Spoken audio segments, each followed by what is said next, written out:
m'intéresse dans mon travail artistique, c'est à la fois de s'arrêter, de s'émerveiller sur cette diversité de la nature, diversité de proximité le plus souvent, qu'on ne voit pas, et au travers de ces richesses qui nous sont offertes, qui sont constamment renouvelées, de se dire que tout ça, c'est d'une grande fragilité. Le dessin est arrivé très tôt. Quand j'étais gamin, j'ai été immobilisé à l'âge de 13 ans à cause d'une maladie. Et c'est à ce moment-là que je me suis mis d'abord à dessiner surtout des oiseaux.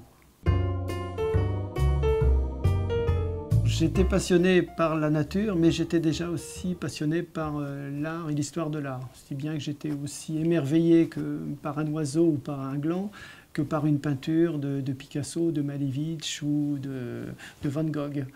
Quand je vois une aile de papillon, c'est d'abord une toile de maître. Au moment où je fais ça, j'ai l'émotion de l'enfance aussi qui est là. Et c'est ce que finalement j'essaie de retranscrire en ressentant bien que je suis toujours en dessous de la réalité en plus.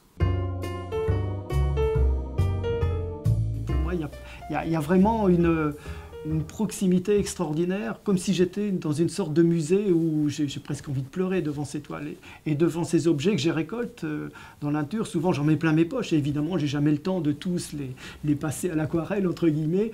Mais pour moi, c'est ça, c'est de s'émerveiller d'abord de ce qu'on a sous les yeux pour se rendre compte que la vie est belle. Enfin, si chaque matin, on n'est pas capable d'avoir un regard finalement neuf sur le monde, le jour qui se lève, je crois qu'on est un peu malheureux. J'aurais pu me contenter de faire des expositions, des peintures, mais finalement je trouve que c'est bien plus beau de faire des livres parce que ça le transmet à beaucoup plus de gens.